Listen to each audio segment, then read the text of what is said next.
Hello, my name is Sophia Cochis and I am a research student for the Autonomous Underwater Vehicles program.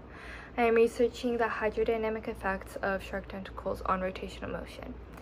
The reason why I chose to pursue this research topic is because studies show that for objects in forward motion, shark tentacles can provide up to a 10% increase in drag reduction compared to a smooth object.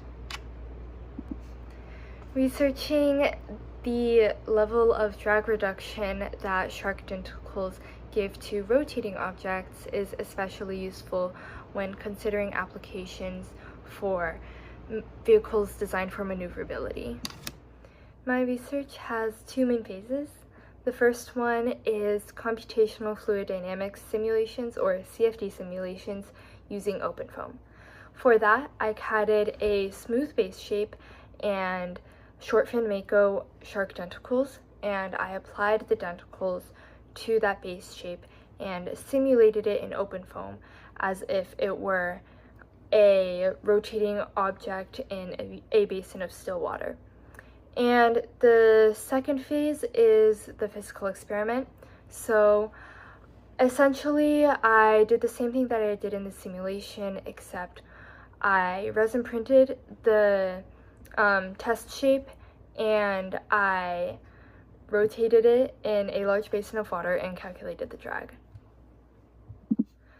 Throughout this process, I learned a lot about physics, specifically fluid dynamics. Something that I really appreciated about OpenFOAM was that it requires you to be very explicit and specific with every variable that's going into your simulation. So when you're creating your test case, you really have to look at each and every variable that's going to affect your simulation. And by doing that, you get a understanding of what's going into fluid dynamics and how they all affect each other.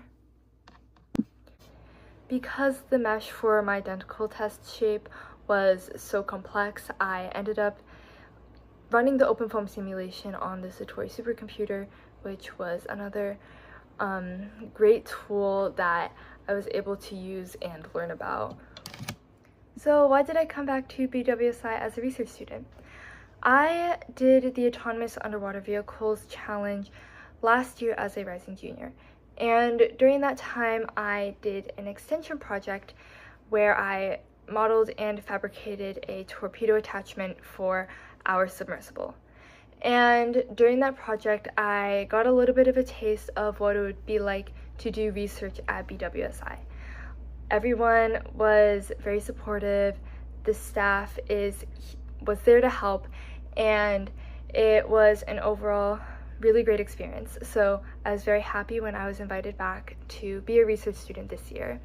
And I was able to build upon my torpedo project, which has become a part of the official AUVC curriculum, and also pursue my hydrodynamics research. As for advice that I would give to aspiring research students, I would say the first one is definitely to let your professor know that you are interested in coming back. As I mentioned before, a research student is an invitation-only position. There is not a general application. So again, if you're interested, let your professor know. And my second piece of advice is, if you are invited back as a research student, make sure you use this opportunity to explore a field that you might not have had the opportunity to without BWSI. So me, for instance, I do not own the hardware capable of processing the complex meshes and simulations that I was dealing with, but I was able to do it through the resources that BWSI provided me. So thank you for listening to my presentation. Have a nice rest of your day.